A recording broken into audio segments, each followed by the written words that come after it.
Welcome into the garage area. We are going to get the season started. We're going to head out to LA and have the Clash at the Coliseum race inside the stadium. I don't know how you feel about that particular race, Ryan, but it's not something that I necessarily look forward to, that race in particular, as far as the track itself goes. But I do enjoy getting the season started. I am looking forward to seeing cars back on the racetrack. I think that's primarily what NASCAR is trying to promote. Is just get back into the actual race season and just see the cars on the racetrack. Put it in an environment where there are a lot of people around there, especially with the release of the new Netflix series that just came out. How pumped up does the Clash itself get you for the season? Any racing gets me excited, I guess, to be back on track. The Clash itself and the racing and stuff isn't, to me, the greatest. To me, it just seems like you got about wreck a guy to pass him anymore at that track. So it is just, I'm glad to see NASCAR's back. That's about all there is to it. So that's my theory on it. I agree with you. I'm excited to see racing back. I feel like we, at least for me, ended last year on a pretty high note. I feel like the pendulum's starting to swing back in the vertical direction as far as I feel like the growth is back on the climb a little bit. And the hype around it is getting a little bit bigger, and I'm looking forward to that. I know that when we were growing up, it just seemed like NASCAR was one of the biggest things each and every week. Like you couldn't not talk about it, and I don't know if that's just us growing up at the same time and just really enjoying the sport at the same time, or if it as a whole was as big as it seemed like it was to us. But I feel like we're getting back in that direction now. Yeah, the Coliseum race itself, like you said, not super interesting. I'm over. I wasn't excited about it when they first decided to do it. I'm not any more or less excited about it, but I'm ready for it to move on. I don't care about it being at a football stadium. I think that's cool that they did that initially. Yeah. But I'm past that point. Yeah. I don't know if it's still, whether it's just a short track package in and of itself with the next gen car, because they've only raced in the next gen car. So yeah. I don't know if that has that feeling to it where you got to boot them out of the way that much. Right. Well, there's no banking at the racetrack either. There's nothing to catch you in the corners. Yeah. And it just is. There's nothing about the track itself that's appealing other than the fact it's in the football stadium to me. Yeah. And the LA crowd, I understand wanting that market involved in NASCAR. Yeah. I just feel like you need to go to a better racetrack if you're going to be there. Yeah. And ultimately, I feel that the Clash needs to be at Daytona.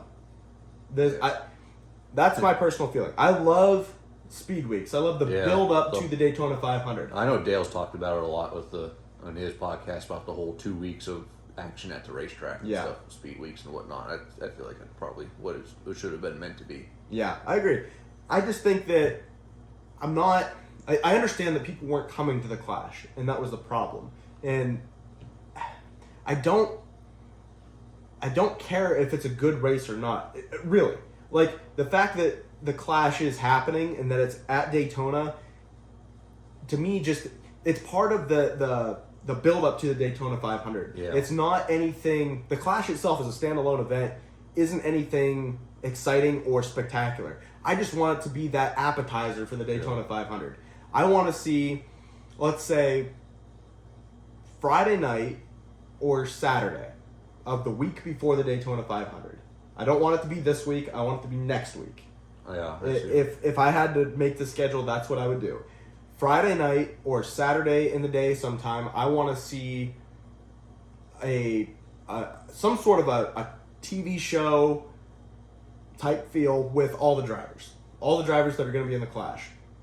I want them to talk about their race car. I want them to talk about being back at Daytona, get the season started again. Basically a mini media day for an hour, 2 hours, somewhere in that range. And I want them to either draw or somehow determine the starting lineup on that show.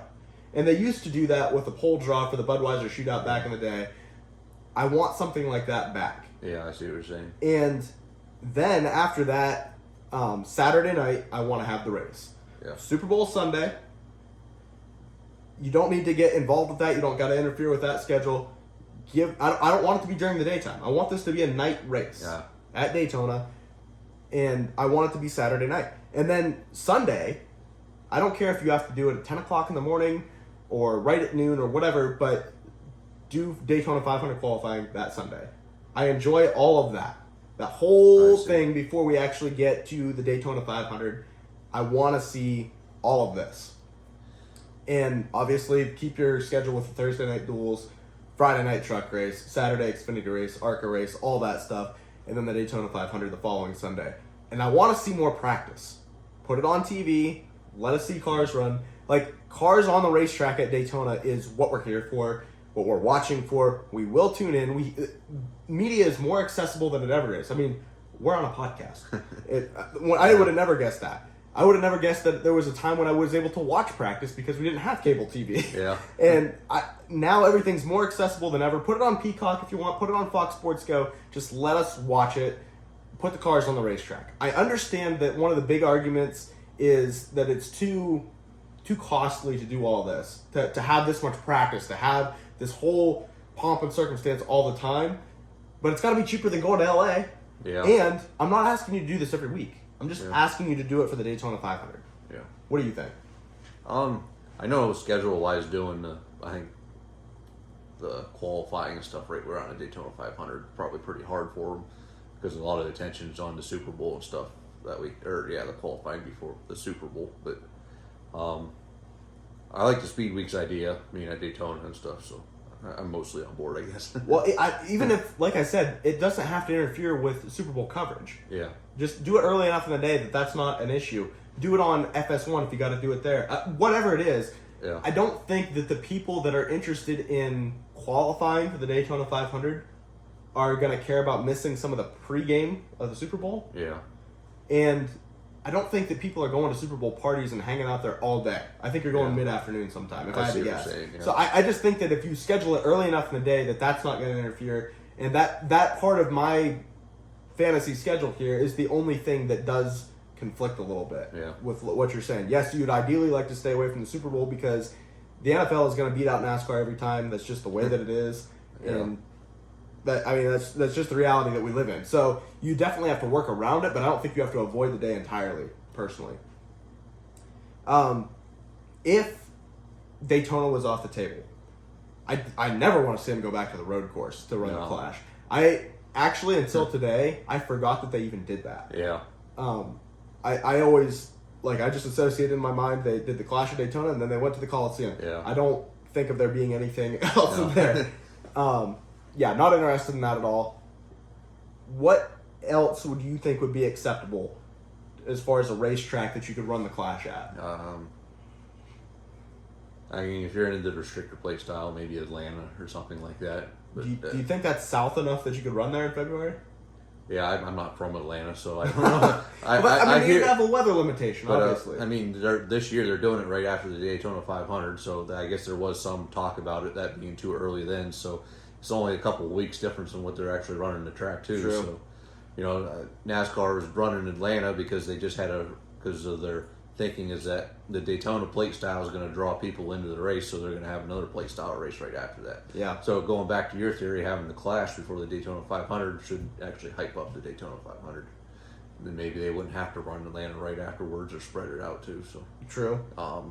You'd have to adjust Atlanta from the schedule if you were going to run it as the Clash. Yeah. I'm not. But yeah. I mean, your other options. I'm just looking. You're like Las Vegas, Phoenix, Coda. These are all tracks that would be coming up in the first half of the year. That would be Texas would be a potential place that you could go. And I got to be honest, I don't want to see any of those. No, I don't want to see them run a Clash at Phoenix. I don't want to see them run it. I mean, Vegas wouldn't be bad, but even still, Homestead's the only other one that came to my mind that I'd be somewhat interested in. Yeah, but I ultimately think that it's got to be at Daytona. Yeah. In order for me to regain 100% of the interest that I used to have in this, it's got to be at Daytona. Yeah. You have to run it Saturday night. That's my opinion. Yeah. All right, let's move on from this topic. I think we beat this horse to death enough. Well, before we do completely move on from it, who is your pick to win the Clash this year? I know it's way too early to make. We haven't even seen a car on the track yet, but who do you think's going to win? I don't know. I've seen it seemed like Joe Gibbs has run strong there the last couple of years. And Tyler Reddick, even though he was in the 8 car the first year of the Clash, he ran up front until he broke a transaxle when he finished 6th the next year. So Martin Truex Jr. and Bubba Wallace in the Toyota ran up front last year for most of the race. So I was thinking Tyler Reddick. Okay, boy, that's. I agree with you. I mean, your logic is spot on. I think I was thinking that just for some reason Kyle Busch came to me as far as a name that I thought would. Well, he ran up front both years too. Yep. So I mean that's. I could see that, and I could see Bubba Wallace winning here. Yeah. I just feel like there's not as much pressure to win, Yeah. and I feel like pressure is something that can bog him down at times. Yeah. And I think that just they finished strong last year. They should be coming into this year with some momentum. I could see him winning at the Clash.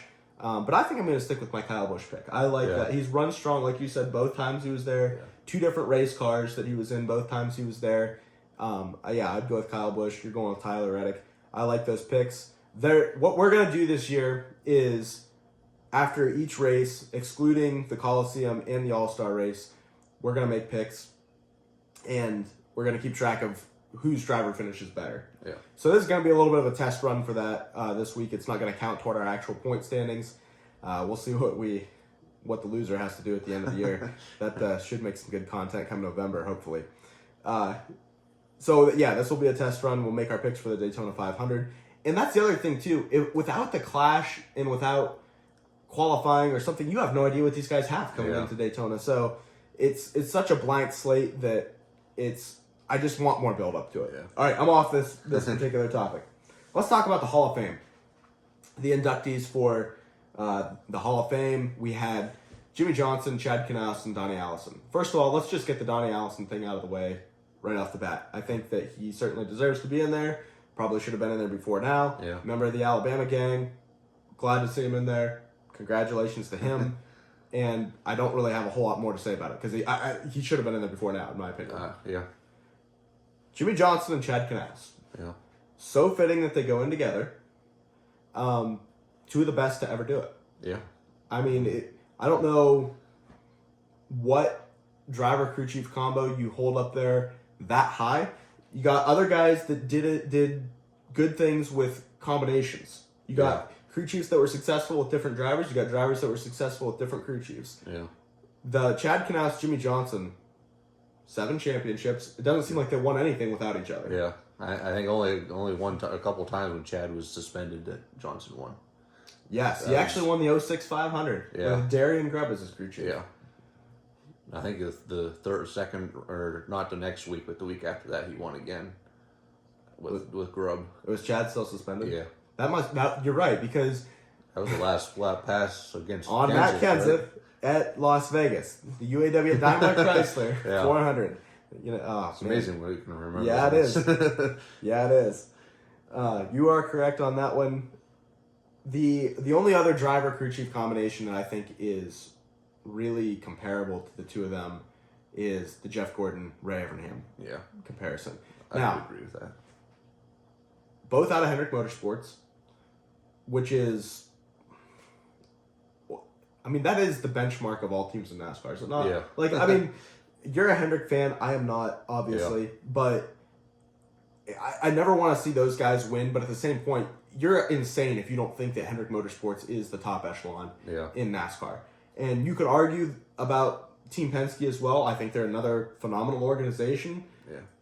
But they're really good in a lot of different areas of motorsports. Hendrick is NASCAR. And like I said, the 2 legendary combinations that we have both come out of that company. And I don't know. If you were to compare the 2, I know you were a Jeff Gordon fan for a long time. Who do you think stacks up higher? I mean, the Chad, Jimmy, or the Ray, Jeff? I know as soon as Ray left, I mean, he won a championship in 2001 without Ray, but I just feel like he never performed the same after that. So I know Ray did a lot for Gordon. Of course, you never really saw Johnson without Chad for only a year or 2. Mm-hmm. I don't remember how long it was there, but different eras, and sometimes it's hard to really compare. But I know when Gordon was running good, he ran really good. So, and a lot of times, Johnson, and he did run good too. But I don't know. Was it the All-Star race or was it the Coke 600 somewhere in the mid 90s? I know it was at Charlotte, where The T-Rex cars. was that what it was? Where they brought it to the racetrack and NASCAR said, "I don't know what you did to it, but don't bring it back here." That was the All-Star race. They decided to try it in the All-Star race, and that was. So there was probably a lot more you could get away with back in the 90s than you could later 2000s and stuff. Yeah. So, I don't know. I got to put them on equal grounds, really, in my book. But Well, see, here's the thing. Everybody's going to say Chad and Jimmy 7 championships. yeah, And did Gordon have 4 total championships? yeah, So 3 of them were with Red. yeah, And 1 was with Robbie Loomis? yes, I believe So so.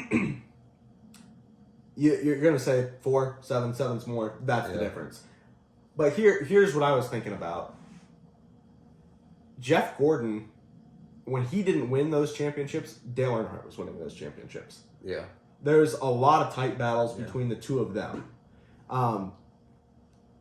You're going up against another legend of the sport. yeah, So I think you have to take that into consideration.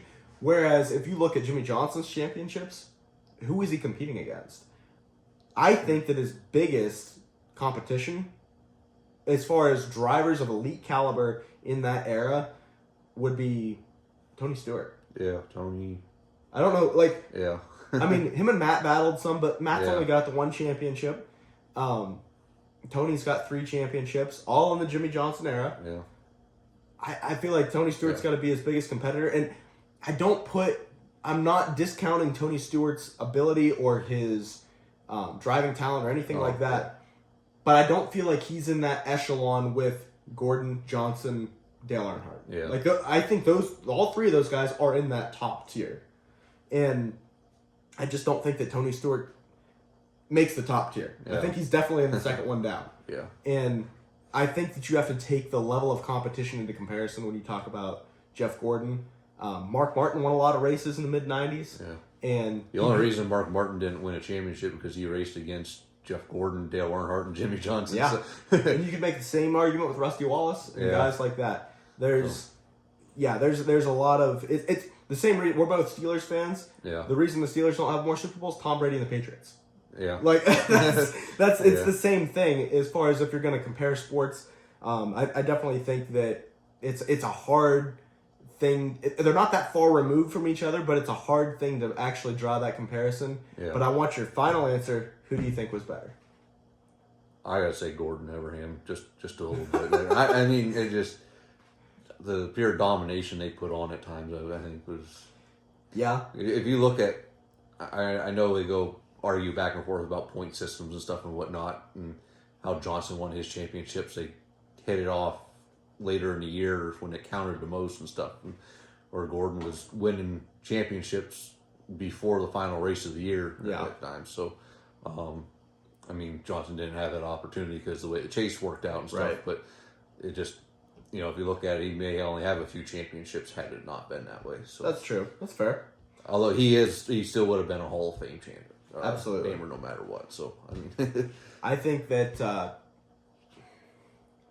I think your argument for that almost works against you, though. okay. Is because, and the reason I say that is because it was designed to tighten up the point standings at the end of the year every year, and they still went out and won 5 in a row and 7 Yeah. total. I think that is actually what puts Chad and Jimmy that step above. Also, I think that you're working in a tighter box in that area, or in that era, I because see what just you're like you saying, said yeah. with Gordon and Evernham, those guys, they definitely cheated. That's Yeah. what happened. Chad and Jimmy cheated, Yeah. no doubt. People today are cheating. Like Yeah. that is the sport of NASCAR. People are working outside the lines of the box in those gray areas, and I just feel like the box was bigger. In the Yeah, I 90s. get what you're saying. And yeah. so I think that if for me, with a total number of championships, the point structure, and the fact that it was a tighter box, I'm giving Chad Jimmy the greatest of all time title, if you want to call it that. I think that is it's definitely a discussion that could be had, but I think that is the winner. of that It'd debate. have been interesting to see what happened to Everhand Never Left. That's Yes. what I always think about. So That's correct. Yeah, I mean, Yeah. If Jeff could have had more championships, I do believe. yeah, If it hadn't been for Ray's departure. Okay. We mentioned it briefly. The new Netflix series covering the playoffs last year in the sport. You watched some episodes. I've watched some episodes. We've not finished the whole thing. And it's almost like, just for me, it's like a rich piece of chocolate cake. Like, you just love every bite of it, and I don't want to just blow through it too fast. Oh, yeah.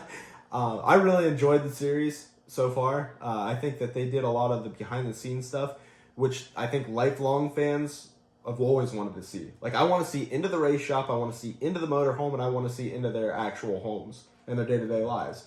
And I think that the series did a pretty good job of getting into that. Do you agree or disagree? I have different feelings about that. I really don't. I don't care much about their home or personal life. I'm a racetrack guy. I mean, in the shop and stuff, and seeing how the shop operates, sure. But I saw the clip of Denny Hamlin getting his daughter ready for school or whatever or stuff. And I was like, I don't care. I mean, it sounds mean, I guess, but I just, You're there for the racing. You don't care about their Pretty much, personal yeah. life. I got you. That's fine. There is some behind the scenes that are neat and stuff and whatnot, but as a race fan, I followed it all last year. I kind of already know what's going on or what's happening, the scenarios and stuff. I mean, it's out there to try and get new fans, really, is what they're trying to do. So, I mean, in that essence, I guess it's probably trying to do a good job, I guess. But Of the top 10 shows streamed on Netflix, from what I read today, they're 5th. yeah, So, I mean, it's obviously doing well. Yeah. Drive to Survive is what it was meant to follow as far as F1's documentary. I haven't watched that. I haven't either. So I don't care at all about F1. pretty much, yeah.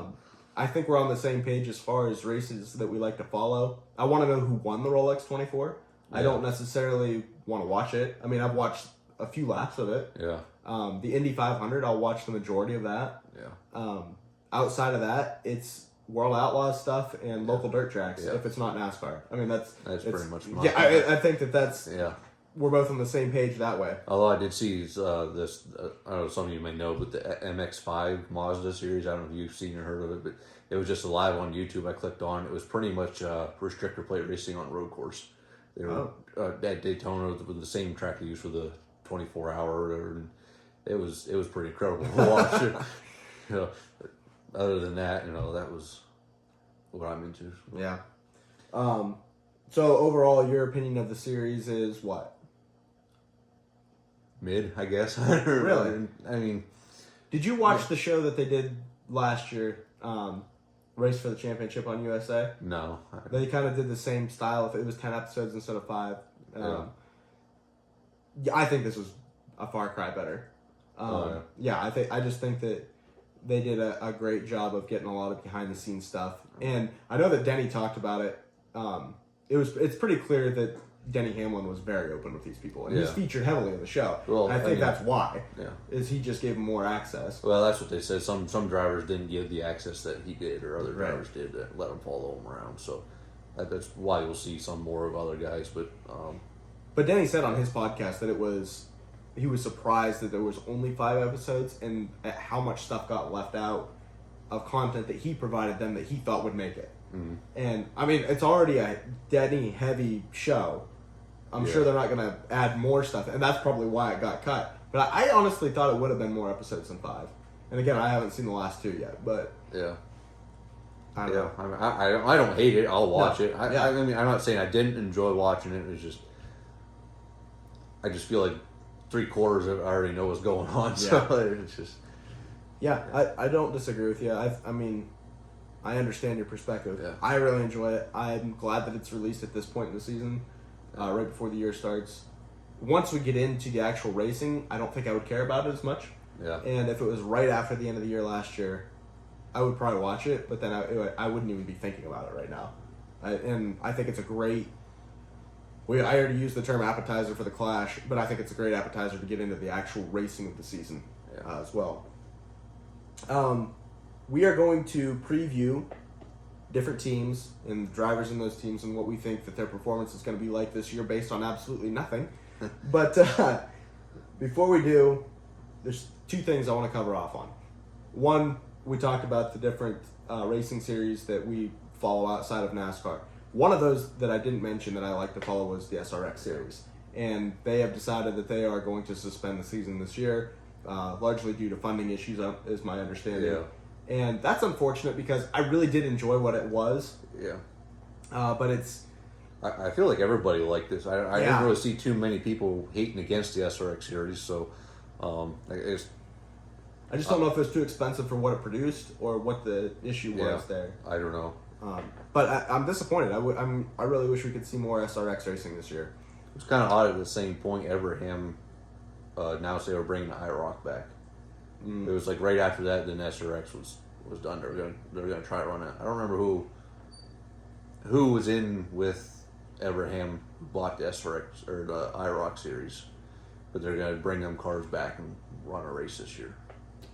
So that was kind of interesting to see how that worked out because that's what they were trying to do with the SRX series, trying to model it off the IROC series from back in the day. So that was, I don't know, just a coincidence or something to that, or what happened there. Yeah, that is a good point. Yeah. There's probably some form of correlation there. Yeah. Mustang has come out with a new, Ford I should say, has come out with a new Mustang, the Dark Horse. And Toyota came out with a new Camry. I'm kind of back and forth on the Mustang. Obviously, I'm a Ford guy, and I like the Mustang. But I don't think it looks bad. I just don't like the front fenders. They just got those real sharp lines on them, and I'm sure that there's an aerodynamic advantage to that. Or that's the only reason they're there. But I just don't love the look of that. They look like a little more pronounced than they should be. Yeah. Whatever. They're just massaging in the areas that they're allowed to. Yeah. I think that the Camry actually looks pretty good. Yeah. Personally. Did you have any thoughts on just the aesthetic of the cars? I know the Camry, when I first saw it, it looked weird to me, but I know some of the teams, the way they put their wraps on it and stuff made them look better than maybe what a blank car looks like and stuff. So it might depend on their liveries or whatever that they wraps and stuff they put on their car and the schemes and stuff, to kind of what they look like. But I don't think it's nothing terrible. One of the things that bothered me about the Mustang, and I noticed this specifically on Chase Briscoe's, is the lack of the Ford logo on just above the grill.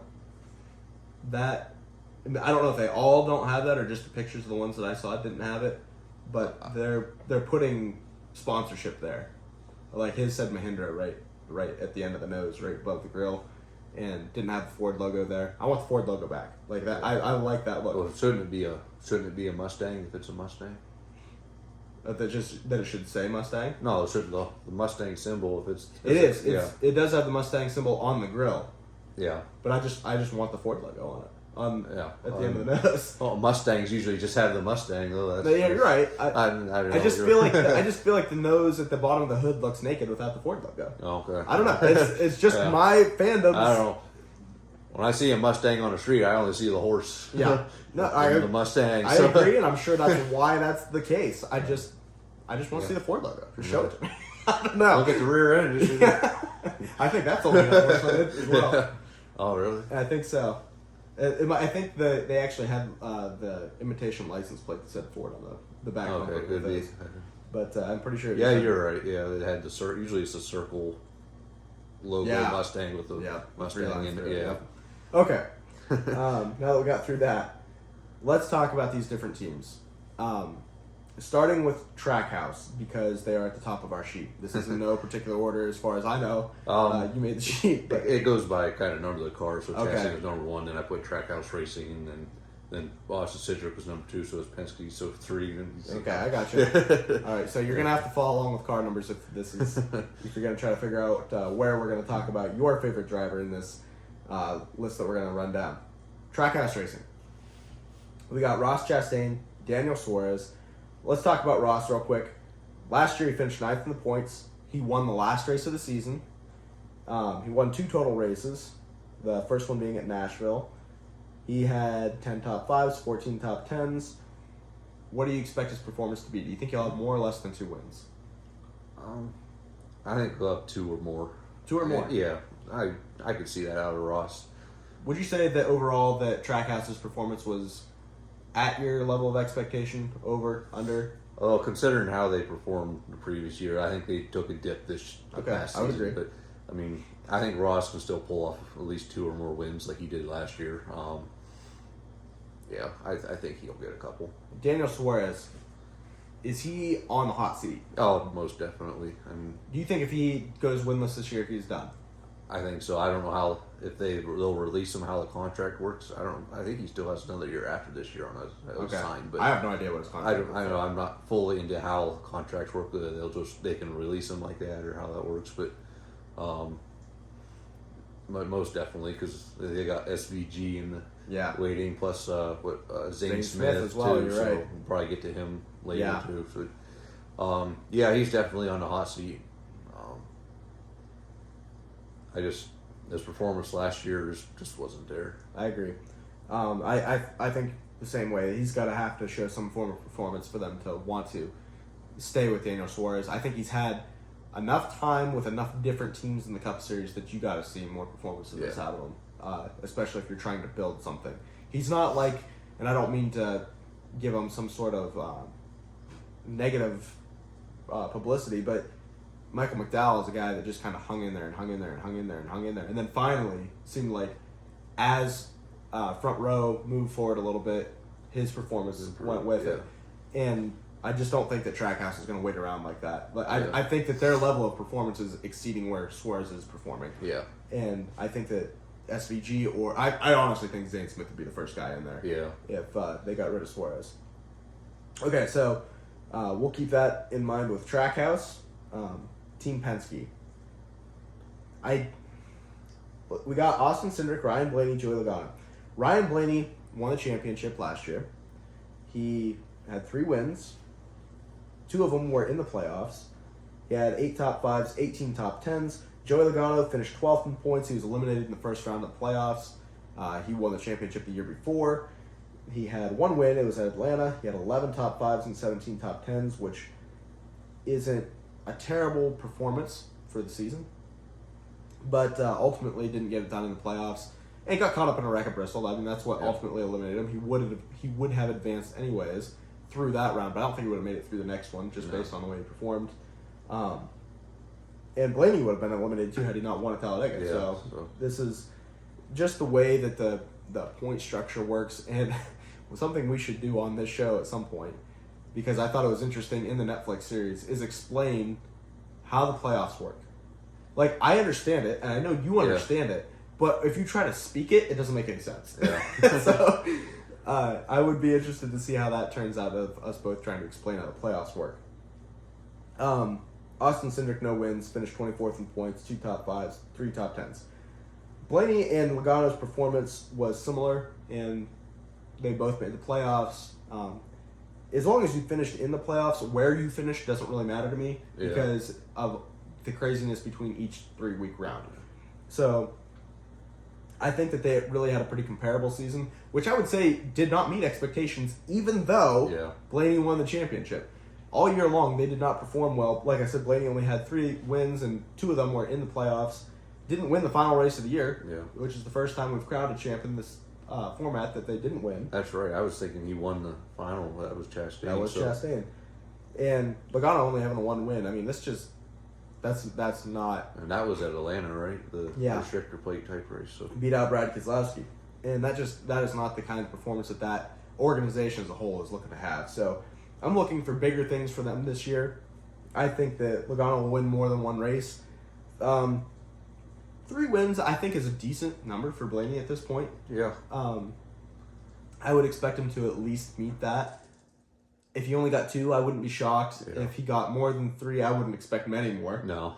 So I think that his performance was right on track with what I would expect from him. Would expect more from Logano. What do you think of Austin Cindric? Do you think that his time is, like, if he doesn't perform well this year, we're having the same conversation next year about him with Daniel Suarez? Yeah, most definitely. I mean, he got the 1 Daytona 500 win is pretty much all he's known for at this point. I don't really, after that, I feel like he never talked about him. The only other time he talked about him was he was leading at COTA the first time we went there.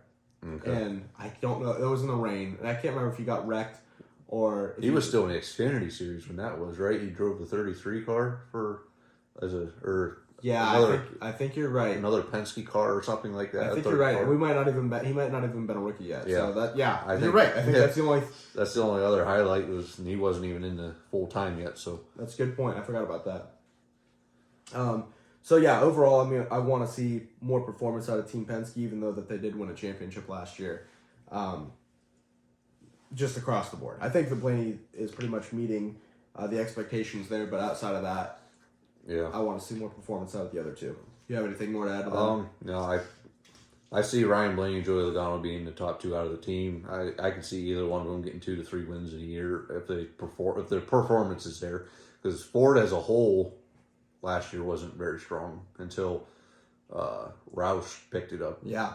And then at the end there with Ryan Blaney, he got a couple of wins and that propelled him. And that was largely to the fact that they ran well. I mean, he won a restrictor plate race, which advanced him into the next round. He did run well next round to get him to the playoffs, yes. too. So, I mean, they could be picking up, too. So that's a good point. And we should qualify this with the fact that, like, Ford didn't just get a new body style Mustang. Like, this is a new Mustang. Yeah. So we don't know that the performance is going to be the same as last year. They were very much a factor on super speedways last year. Yeah. I don't know if they're still going to. I'm sure that they didn't roll out a new Mustang to be worse. Yeah. But I don't know if you're going to see with them and Toyota both a little bit of an adjustment period on mile-and-a-half race tracks. Yeah, I was going to bring that point up too because I mean super speedways and I think Ford and Toyota will still have the advantage because I think their bumpers line up better than the Chevys do. I think that's always been because every time Chevy fixed their body, they always tried to round out their nose a little bit to make it flatter for the restrictor plates. So, and short tracks, I just don't think aerodynamics matter so much anymore. So short tracks with the Y tires they got in grip now, even though they are making downforce adjustments, but. I know the mile-and-a-half, we'll see probably how it'll be. I think Chevy will probably have an advantage for a little bit because they still have all their notes and stuff, and it might be an adjustment period for Ford and Toyota. Yeah, I agree. RCR, Richard Childress Racing. Austin Dillon finished 29th in the points last year, no wins, 1 top 5, 7 top 10s. Kyle Busch finished 14th in points, 3 wins, 10 top 5s, 17 top 10s. I'll first off say that Kyle exceeded my expectations last year with 3 wins. I thought that he'd probably be doing well to get a win. Yeah. And I figured he'd be like right at the 16th in points mark in order to make the playoffs. And he did well with winning 3 races, but they were very up and down with their performance. Yeah, I think RCR as a whole is up and down. So Austin Dillon was just down. Well, I don't know how much he hasn't been up much since he's been racing. So that's true.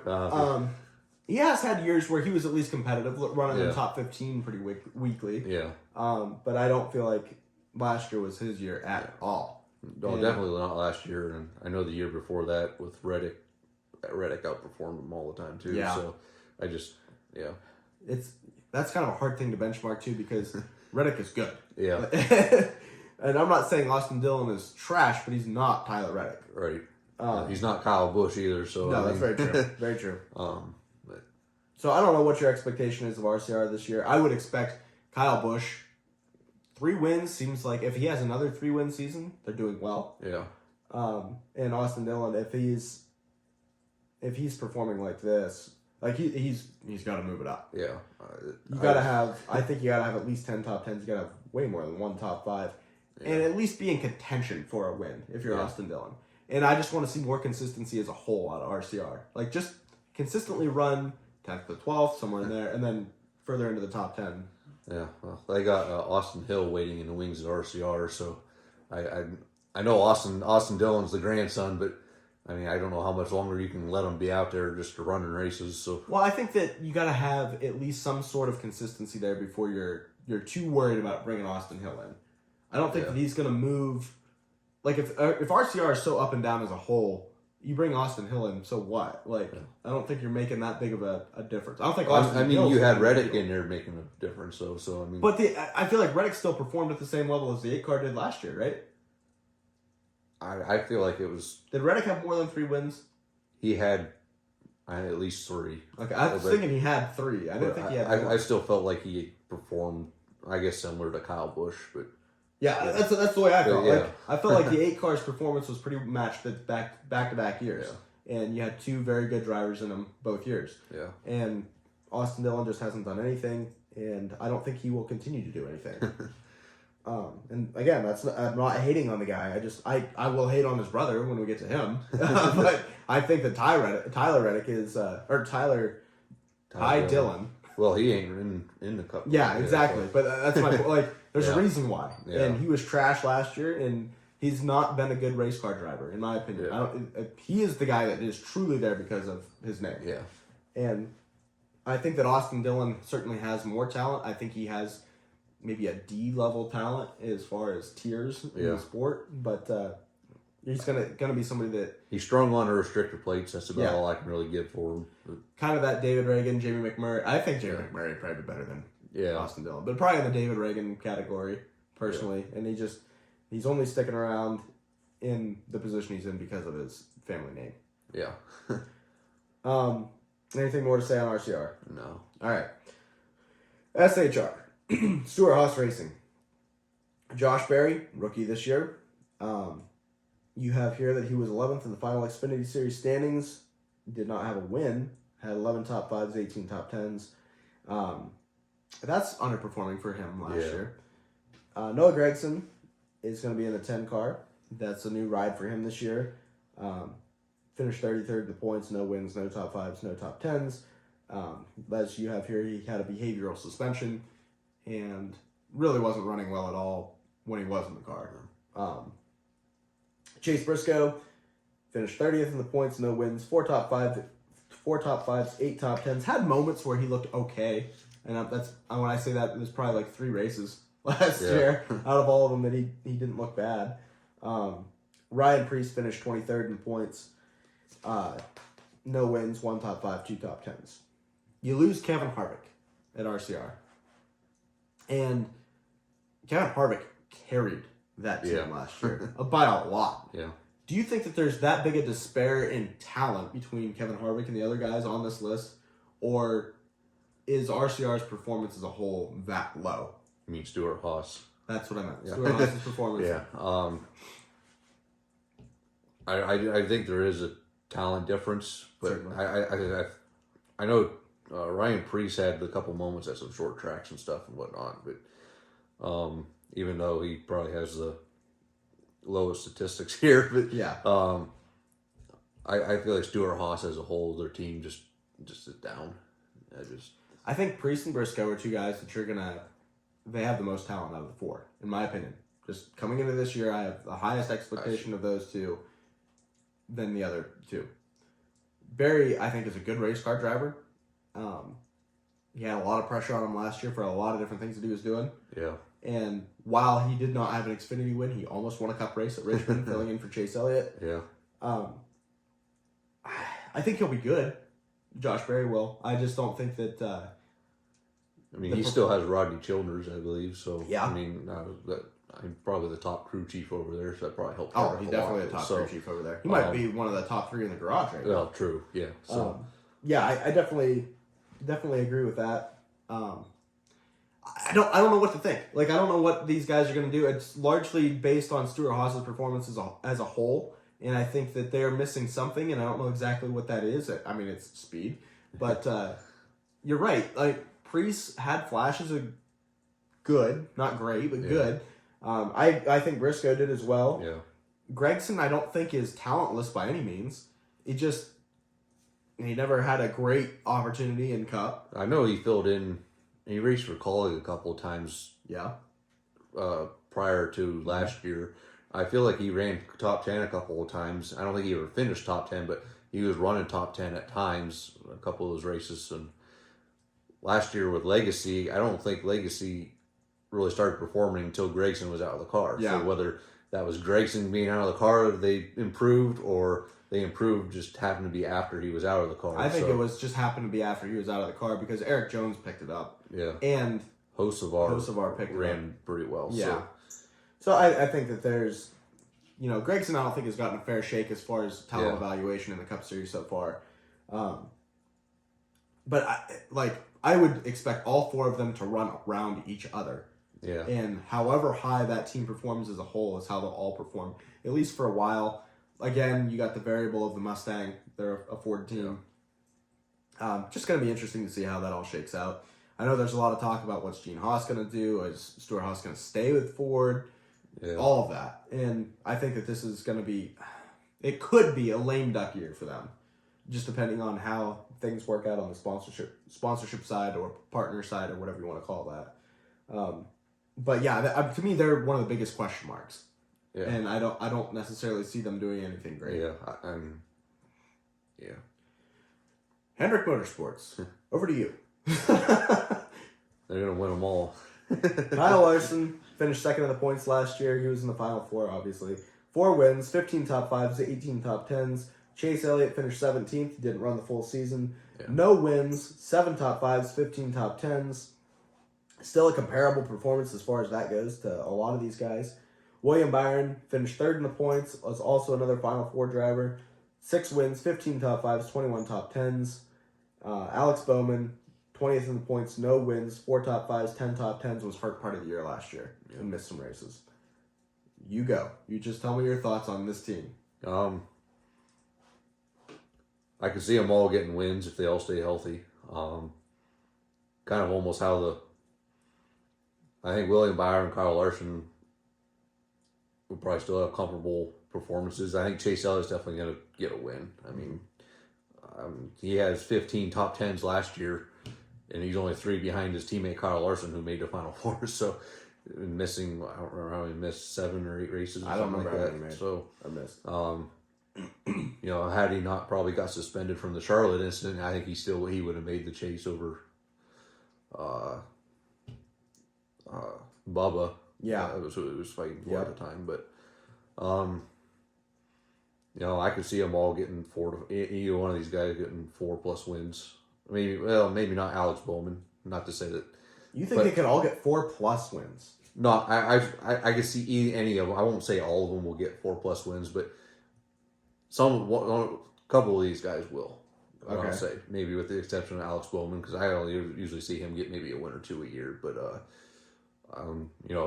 there's going to be one performing better than the other, of course. So it'll be like William Byron had 6 and Kyle had 4 again. And Chase will probably have 3 or some some order or fashion. Chase will have 6 or one or the other will happen, because I mean they're going to take wins from each other at some point. So let me ask you this: Kyle Larson over under 5 wins, because he had some other opportunities. He should have won more than what he did. I'll say over. Okay, you say over 5 wins. Chase Elliott over under 3 wins. When they do over-unders, they usually do 3.5, so I can say under at 3. Okay. Yeah, all right. I don't gamble, but I know how it works. I'll give you better odds than that. Okay. William Byron, over under 5.5 wins. I'll say under at 5. Okay. Alex Bowman, over under 2.5 wins. Under. Okay. Yeah, so. Do you think that Bowman, after this season, if he has less than 2 wins, or let's say he goes winless again, but still makes the playoffs, how hot is his seat? I say it's warm. I don't see anybody out there right now really knocking on Hendrick's door to make it. I mean, usually he looks into juniors, stable. Sam Yeah, I mean, we'll see. He did pick it up at the end of last year, so we could look at that. If Sam Mayer has a tear out year this year, it's going to be a conversation. Yeah, that's for It's sure. going to be a conversation. Yeah. Anything else you want to talk about with Hendrick? I really don't got much, no. RFK, Roush Fenwick Keselowski Racing. Brad Keselowski finished 8th in points last year. No wins, but had really strong runs. So it's just the only thing I can throw out with Brad. 7 top 5s, 16 top 10s. Chris Buescher finished 7th in points, 3 wins. Nobody saw that coming, I don't think. No. 9 top 5s, 17 top 10s. RFK is a team that seems to be on the rise. I think that they... we've seen teams have flashes to where they performed well for a season and then they kind of went back to what they were. Yeah. Turned back into a pumpkin, so to speak. What do you think of RFK? Do you think that they are truly on the rise, that they're going to continue to get better? I think Brad has stepped up their program. I agree. So, I think they're going to continue to get better. I am curious because supposedly they're like working with Rick Ware Racing, Yep. like in a partnership. So curious to see if resources spread out, how that's going to work out for them. Maybe it'll bring up Rick Ware. I don't know. Yeah. I don't. Maybe you don't see it too much, maybe with their drivers, but I'm curious to see how that all performs. You know, when I saw Brad and Chris, their numbers are comparable except for the wins. I mean, 16 versus 17 top tens. I mean, the only thing Chris Buescher has better is the 3 wins. Right. I think a couple of those performances they ran side by side, and Brad could have won the race as well. So Yeah. I can't see Brad going winless another season though. So I agree. I think that it's just the dam's getting ready to burst. I'm not saying he's going to rip off 5 or 6 wins. Yeah. But I think that he's definitely somebody that is going to win races this year, and I say that plural. So Brad Keselowski over under 1.5 wins. I'll give him a couple. So Yeah. over, yeah. I'd say over. Chris Buescher over under 3.5 wins. I'll say under. I mean, Do you think he stays at 3? You think he only gets 2? I'll say 2. I'm going to say over. Oh. I think he could win 4 races. Yeah. I don't know. I just Yeah. think that Buescher is one of those guys that I don't think he lucked into any wins, and he just They definitely were the best performing Fords there for a stretch. yeah, So absolutely. obviously they had that for him, but I think that that's given him some confidence, and I'm not giving a Daytona 500 pick right now, but I think Chris Buescher could win the Daytona 500. yeah. You can say that about a lot of people. You can say that about everybody, I But guess. I really like if you said put $100 on a driver, he'd be in my consideration. Yeah. Okay. So would Brad. Yeah, you're right. Anything more on RFK? No. Spire Motorsports. Corey LaJoie finished 25th in the points last year. No wins, 2 top 5s, 3 top 10s. Zane Smith is going to be in the 71 car this year. He finished 7th in the final Truck Series standings with 2 wins, 10 top 5s, 10 top 10s. Was he? He was in contention to win the last race at Phoenix last year? Did he win? Yeah, he didn't win the race. No, he got caught up in a late race. Yeah, that's right. That's kind of how they go. That was a disaster of a race. Yeah. Carson Hocevar in the 77, he was part of the disaster of that race. Yeah. 4th in the final Truck Series standings. Had 4 wins, 11 top 5s, 13 top 10s. I don't have a ton of thoughts on Spire. I think that they, again, like RFK, are a team on the rise, but to a much lower level. I'm curious how much help they're getting from Trackhouse. Because that's why Zane Smith Yeah. is there from help from Trackhouse. You know that So- that car is getting help, but are all 3 cars? That's what I'm curious to know if it's going to spread out through the whole team or. I expect, yeah, I agree. I expect the 77 car to pick up its performance because I think Hocevar is a better driver than Ty Dillon. Corey LaJoie, I think that he's somebody that battles for wins, not weekly, certain racetracks, certainly plate tracks, and I expect to see him hit. Instead of over under on wins, let's go over under 3.5 top 10s. I'm an under. I think he gets 5. I bet Really? you he hits the 5 top 10 mark. I just think that they are something that's a team that is increasing, that's building. I think that they're going to get better. I just truly think that the 7 car is going to be good. The 71, I don't know. It's hard to say Yeah. where they're going to land. Will they run with the Trackhouse cars, or will they be a little further in the back? I don't know. And Hocevar, I think he runs comparable to the 7. I think he runs better than the 7. You think Hocevar is the lead dog in this state? I think so. I mean, I saw his performance with Legacy last year, and I feel like he was outrunning the 7 car in that. So, and that day, the LaJoie got to drive the 9 car when Chase was, and Hocevar was outperforming the 9 car that day. I think that was some nerves from Corey. Like, I don't think that that's a fair way to judge Corey, is his performance in the 9, because I think that was his dream job. Yeah. It just got to him. I can see your point. I mean, when he was back in the 7, I think they were expected to be a little better at Legacy at the time when Hocevar came in, and they were outperforming the 7, I believe. So Yeah. I just think Corey was so deflated after that. It could- That was Gateway he filled in, right? Yeah. Yeah. I just feel like he was so deflated after that he felt like he blew his opportunity that just shattered his confidence. That's personal. Yeah. I don't know. That's just my personal feeling on that. All right. Well, that's all I had on Spire, unless you had anything else. No. Let's talk about JGR, Joe Gibbs Racing. Denny Hamlin finished 5th in the points, 3 wins. Did he win the regular season championship, or was that Truex? That was Truex. Okay. Yeah. Martin Truex Jr., 11th in the points, 3 wins, 9 top 5s, 17 top 10s. Chris Bell finished 4th, 2 wins, 10 top 5s, 19 top 10s.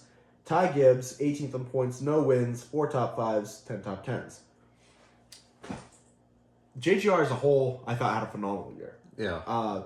You got 2 of their drivers battling for the regular season championship. You had 2 of them one of them in the Final Four with Chris Bell. Yeah. Denny Hamlin is somebody that went deep into the playoffs. Should have potentially been in the Final Four had he not had was it a brake issue? A tire went down? Tire went down or something. Yeah. And Ty Gibbs, I thought, had a very strong rookie season. I think that he competed for wins towards the end. Not competed for wins, I shouldn't say that. Ran well inside the top 10 at the end of the year. Yeah. And I thought did well for what my expectations were. What do you think, as far as JGR coming into this year? Do you think that their large success last year is sustainable? I see, I don't want to say status quo. I mean, they're obviously status quo is successful. Yeah. So, and I can see Ty Gibbs performing better also. I can see him getting a win. Yeah, I can too. I mean, Ty Gibbs over under 1.5 wins. I can say over. I think he can get a couple. You think he can get a couple? Yeah. I mean, if you can get one, you can get more than one. I just think there's too many guys knocking on the door of getting one for Ty to get more than one. I think that he will also get a win. I just don't think he'll get more than one win. Yeah, I mean, with the way this next gen car is now, it's kind of wins are more spread out now than they ever have been. So, I mean, it's. But if we're thinking that like Brad's going to get a couple, Corey could compete for one. Yeah. You got Chris Buescher again that could have 2 or 3. And if you're saying that a couple Hendrick drivers are going to get 4 people, I mean, you're running out of wins pretty quick. Yeah. I again think he could get one. I don't think he'll get more than one. Chris Bell, do you think he'll compete for a Final Four spot again? I think so. He's been there 2 years in a row. Yeah. I think that his performances, business is picking up in the 20 camp, in my opinion. I think that they are going to be strong week in and week out. They're going to be somebody that we talk about every week competing for wins. Yeah, most definitely. Over under 2.5 wins for him this year. He only had 2 last year, and he was in the Final Four, so definitely has the consistency. But I think I still gonna stay the under on him. I'm going over. I think he's gonna have a big year. Yeah. I think that he'll have 3 or more wins. Martin Truex Jr. What an odd dude to talk about. I don't think he's that weird himself. 3 wins last year, regular season champion. Terrible end of the season performance and playoff performance. Just awful. Yeah. But still won 3 races. And he was winless the year before, correct? I believe so, yeah. Because I think that was the big deal. He won the Clash last year and it was like, hey, he finally got a win. Truex over under 3.5 wins. I'm going to say under. I am too. Yeah. And I think he could get 3, but I'm betting it's going to be more like 2. Yeah. I'm curious if this is his last year now. I think it is. Because he said he was coming back this year. He was having a lot of fun, and then I wonder if the fall playoffs messed with him at all. I bet he was having a lot less fun. I'm just curious how he's gonna, if this is his final year, how he's gonna run. Yeah. You know, be a Harvick type thing, maybe not get to the finish line. Well, the difference is Harvick, the SHR, he was outperforming SHR as a whole. I get it. Yeah. And I think that Truex, I think, could still compete for a championship this year. Yeah. And he should have competed for one last year. They just had a lot of bad luck and some bad performances in there too. I mean, the fact that he's at Joe Gibbs Racing makes me think that he could be real good again this year. I think he could compete for a championship. I think he could be in the round 8 for sure. Yeah, definitely. Denny Hamlin, is he gonna win the championship this year? Probably not. Why not? Because he's Denny Hamlin. Yeah. And he'll definitely be there competing for it, no Yeah. doubt. I think he'll. I say he had 3 wins. I think he can get 3 or more wins. So, but I don't know. I think that he wins more than 3 races. Yeah. I think Jeff Gluck on the teardown today, or I guess he was on Denny's podcast, said it feels like picking Denny to win the championship, he won't do that. And it's not because he doesn't think Denny can perform well enough. Yeah. It's because a piano falls out of the sky and hits him at some point. Yeah. And it's true. I just feel like Denny always hits bad luck somewhere. Yeah. Was he scheduled to advance when last year when Chastain rode the wall? Yes. And Chastain knocked him out. Okay. That's what I thought. And that whole year between Chastain and Hamlin was just weird. Yeah. So I think Denny could have 4 more wins this year. And he just has weird stuff happen to him. So I think he'll make a deep playoff run. He could be in the Final Four. Yeah. Wouldn't surprise me. I'm not saying he can't win it, but I just... Yeah. Anything more on JGR? No. All right. We're getting down to the scraps. Well, we've got one more. We got 23-11. Yeah, 23-11, and maybe Legacy. I think we'll have some stuff to say about. Rick Ware Racing. Kaz Gralla, potentially in the 15. Or he's been announced. Yeah, he's going to be in the 15. 15 races? No, I don't know how many races, really. It's not full time. No. It's a certain amount of races that Kaz will be in the 15. Potentially could have Cody Ware come back, so let's see. If Cody Ware's in the 15, over under 1.5 cautions that race.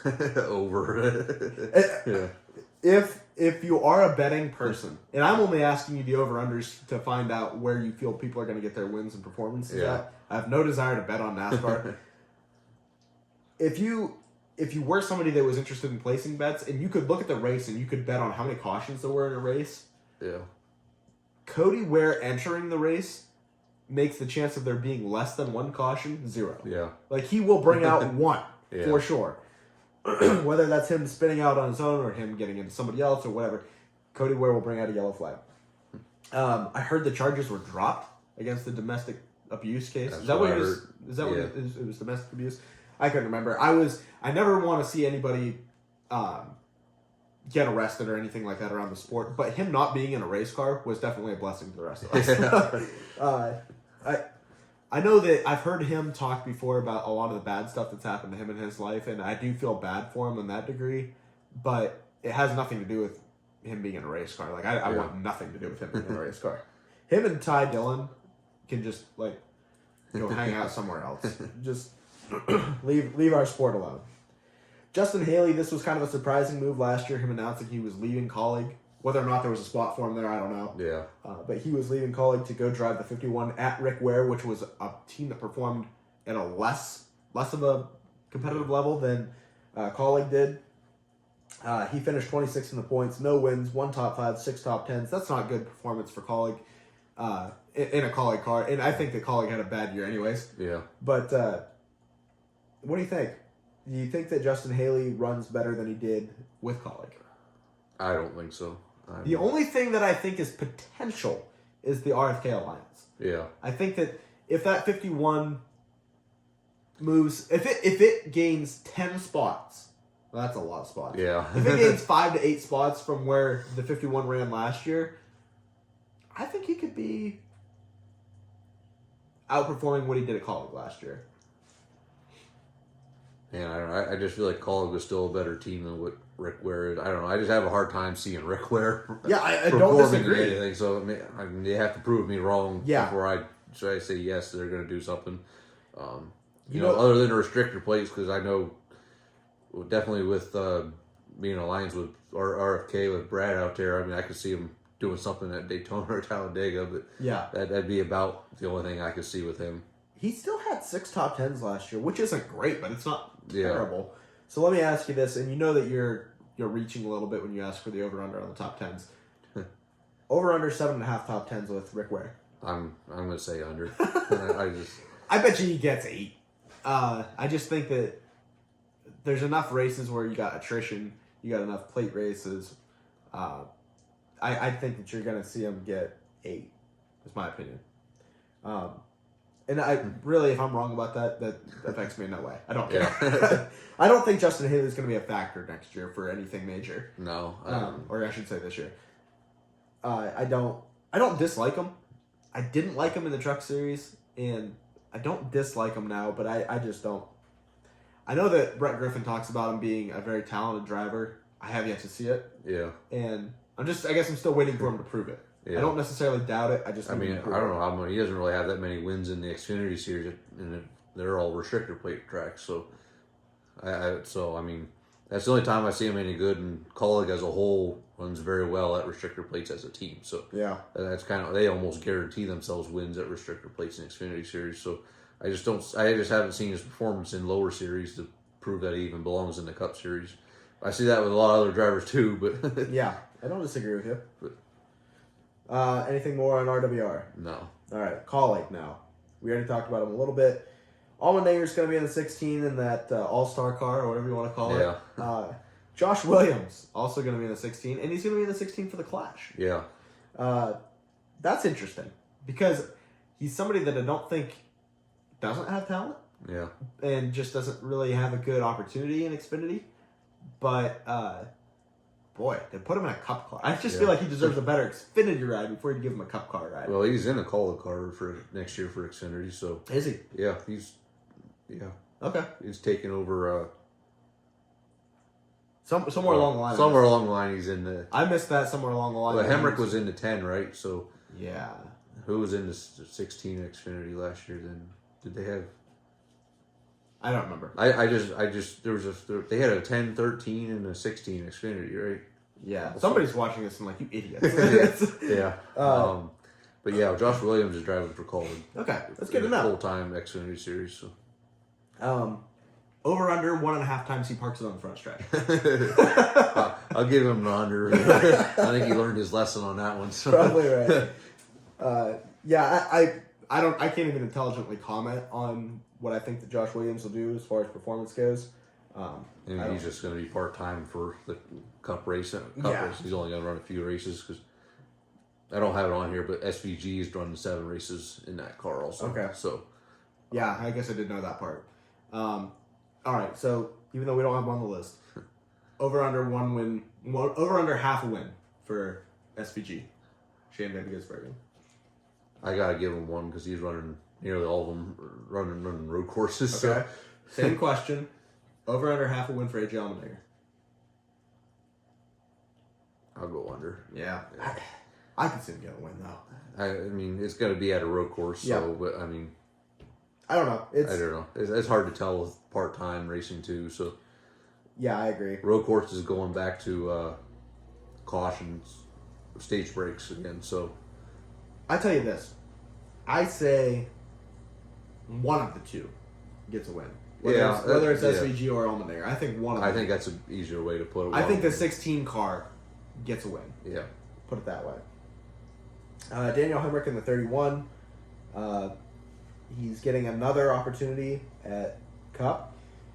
I don't think that he got a good opportunity or a fair shake at all in Cup when he was here with RCR.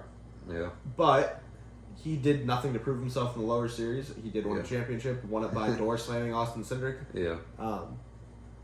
I don't know. I don't think he doesn't have talent, but I don't think that he's a winner, if that makes any sense. Yeah,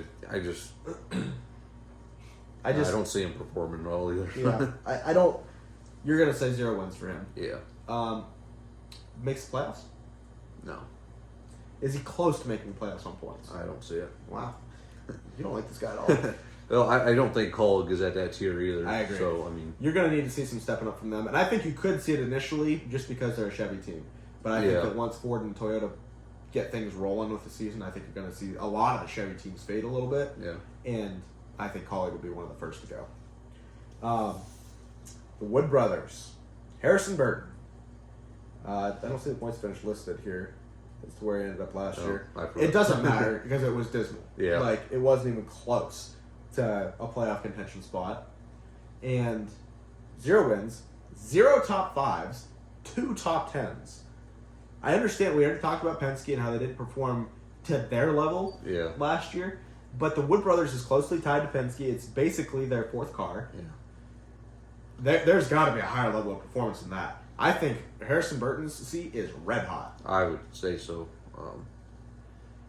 I don't see. I didn't see his performance in the lower tiers either. As him well in the 20. He ran, but you're in the 20. You should be running somewhat well, but the other guys that Gibbs there outperformed him there. So I mean that's how I see it. So I felt like Harrison Burton was a good race car driver and probably deserved another competitive Xfinity Series ride yeah, before he got into the 21. But yeah, I think he bit off way more, and he should be able to chew soon. yeah, In Cup. You would expect to see some level of performance increase though, and we have not seen that, and that concerns me for his longevity in the 21 car. I think he's definitely out after this year. Being that he only has 2 top 10s, would over under 5.5 top 10s. under. Yeah. Do you think he's even remotely close to competing for a playoff spot? No. You think he's close to competing for a win on a plate track? He I really didn't run don't. bad there, Yeah, but he often wrecked. Yeah, I just don't see it. All right. I don't disagree with you. I think that it's not going to have a good year. Don't see him running well at all. Who do you think's a candidate to replace him? Riley Hurts or Cole Custer, they were I could see Custer being Custer. Yeah, I could see that. There's only 4 teams in the Xfinity Series right now, Yeah. other than Ryan Sieg. what's the team Deegan's running for? Oh, I forgot what they're. yeah, I do too. That's all right. Yeah, but Yeah. Well, who else is on that team? with Deegan, Yeah, there was rumored to be Matt DiBenedetto, but whatever he's his. supposed to be going to college. Really? That's the rumor. Oh, I heard everything had fell through. So. Yeah, but I mean that was where he was supposed to be going. Oh, I could be then. I don't know. Regardless of the fact, Yeah. I don't know who's. I would think that if you're Ford, Cole Custer's your first pick Yeah. going back to Cup, and I think that he would fit that 21 car better than Harrison. Yeah. 23-11. Bubba Wallace finished 10th in points last year. No wins. 5 top 5s, 10 top 10s. Tyler Reddick finished 6th in the points. 2 wins. 10 top 5s, 16 top 10s. Does Tyler Reddick compete for a Final Four spot this year? I say so. I mean, that was his first year with 23-11, so I think he's going to be a force to be reckoned with. yeah. I think can that see he it. is going to be a big-time performer this year. He had 2 wins last year. Let me ask you this. Tyler Reddick over or under 3.5 wins? That's a tough one. Yeah, Yeah. I'll say over. I will too. Yeah. I think he gets 4. Yeah, that's me about where I'm at. It's hard to give too many overs because then you're running out Yeah, of you're running races. out of So, races. So Yeah, I think that he's gonna be somebody that's fast week in, week out, competing for wins. I think he's gonna be one of those guys that when I think of William Byron winning races, they qualify well, they lead a lot of laps, and they win races. I feel like he should have had a couple more this year. Yeah. as well. So, I could see Tyler Reddick being the guy that makes it a good adjustment on the last pit stop and goes up there and takes a win. Yeah. Like I don't think Byron's at that point yet. Like they have to be on their A game all day in order for him to win. I think that Reddick could hang around and then make a push at the end of the race in multiple races this year. So that's why I'm putting him at 4 wins. Bubba Wallace didn't have a win last year, but he competed for quite a few of them. Yeah. I think his performance is the best it's ever been, and I think that's partly just the fact that 23-11 is really good Yeah. in a short period of time. And when you have 2 very competitive people running that company with Denny Hamlin and Michael Jordan, I think that team as a whole will perform very well this year. So, Bubba Wallace over under 1.5 wins. I don't know. I say he'll at least get 1. I think he can get 2. I think he can. And also, I'll give him over 1. Okay. Okay. We're running out. We gotta keep count of this somewhere because I'm pretty sure we've got like 40 different race wins at this point. But I think that Bubba can finish real well with a couple wins this year. I think he definitely competes for the playoffs even if he doesn't have any wins. Yeah. I think he can point his way in easily. And I think that he's probably somebody that makes around 8 this year. Yeah. And I just think that that's his level of performance based on how they finished up last year. Front Row Motorsports picked up quite a bit last year, I thought. Michael McDowell did anyways. So, yeah. Yeah, even the 38 car I thought performed decent. I don't think that they were complete trash. They might not have necessarily got the finishes every week. Yeah. But I think that they ran okay. There's really not a ton of difference in the stats between the two drivers. I guess you look at the stats wise, yeah. I just seemed like you heard Michael McDowell's name more than. Oh yeah, for sure. Most definitely. So. He finished 15th in points. Did make the playoffs. Had a win. That was at the Indy Road Course. Yes. 2 top 5s, 8 top 10s. Todd Gilliland finished 28th in points. No wins. 1 top 5, 6 top 10s. I expect them to be about the same area. I think that McDowell will still be the better performing of the two. Yeah. And I think that he will compete for the points threshold of making the playoffs. I don't think Todd Gilliland will. I think he'll be back around 20th, somewhere in there. I would expect him to pick it up from 28th, but I don't think that they're going to be somebody that competes real hard for playoff spots. Definitely not both cars, unless Todd would luck into a win somewhere. Yeah. But yeah, I don't have a whole lot more thoughts on that team unless you do. No. I know Legacy's next on our list, but let's save them for last and just go to JTG. Yeah. Stenhouse, the 47 car, finished 16th in points, had 1 win. That was the Daytona 500. It was over Joey Logano. I'm not at all bitter about it. 2 top 5s, 9 top 10s. They still performed as a whole better than I thought they would last year. Yeah. Do you think that they increased their performance, stayed the same, or are performing worse? The same to worse. I just. You're leaning on the possibly not as good side. Yeah. I am too. I just think that it's a Chevrolet. They're all by themselves. And I don't think Ricky's a bad driver. I just don't think they have a ton of... There's not a lot of, this is the direction we're going with this team, in my opinion. I don't think they have the resources I agree. To compete, really. Yeah. So, if Ricky gets a win, again, I think it'll be a super speedway. Yeah. I could see him winning at Atlanta or a place like that, too.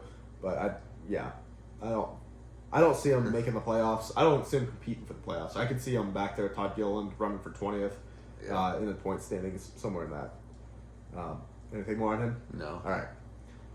Legacy Motor Club. John Hunter Nemechek coming in this year to drive the 42 in the absence of Noah Gragson. He was 4th in the final Xfinity Series standings. 7 wins, 17 top 5s, 24 top 10s. Pretty big year. Yeah. What are your expectations for him in the 42? In relationship to the 43. Let me put it that way. Before we even talk about where we think Legacy is going to perform as a whole, if you think that Eric Jones is capable of running 15th, do you think that John Hunter Nemechek is capable of outrunning him? Yeah, I don't think John Hunter has the experience in these next-gen cars. I mean, it's a lot harder to jump from Xfinity into the next-gen cars, I think, now than it used to be to jump from Xfinity to Cup. So I don't see him performing as well as Eric. Okay. Initial. So you're going to say he probably doesn't win 7 Cup races this year? No. Okay. All right, just checking. Eric Jones finished 27th in the points last year. No wins, 1 top 5, 10 top 10s. Legacy as a whole wasn't good last year. They did turn it on at the end a little bit, and which is kind of interesting, being that they were leaving the Chevrolet brand, and they still were outrunning other Chevrolets. Yeah. One interesting note that I heard Jordan Bianchi say today is, even though Legacy's going to Toyota, they've elected not to share information. Like, they're not receiving manufacturer support from the technical side. Which I don't understand why you would switch manufacturers then. But are you talking about in between other Toyota teams? Yeah, they're not sharing information with JGR and teams like that. Okay, I can see that, but they still should be receiving support from Toyota. Well, yes, that's not what they're not going to be in on the team meetings and stuff like that. Okay, yeah, that's not what they're doing. I can see that. Yeah, but I think as far as Chevy goes, they weren't receiving nothing from Chevy. Period. Yeah. Not only were they not sharing with other teams, they weren't receiving the same support from Chevy. Right. So I think they're getting more support from Toyota, but not sharing with other teams. If that's I can see that. I'd be curious to see how they perform compared to other Toyota teams. Yeah. I'm curious the difference between these manufacturers anymore, because all the chassis are the same. Yeah. So if they found something with that Chevy chassis last year, how it'll affect the Toyota body. Makes me wonder if that's why. If they have something they found last year at the end of the year that they're keeping under wraps, I'd be curious. Yeah. Do you think Eric Jones gets a win? I think he can get a win. Okay. Yeah. And you don't think John Hunter will? I don't think sticking so. with 1 win for Eric Jones? less than 3, 1 or 2 at the most. 1 or 2. Okay, I don't think he'll get 2. I think they're gonna. I think they're gonna perform better with the Toyotas. Okay. So I do too. Yeah. So I mean, Jimmy Johnson's running a handful of races this year. yeah. Think he'll get a win?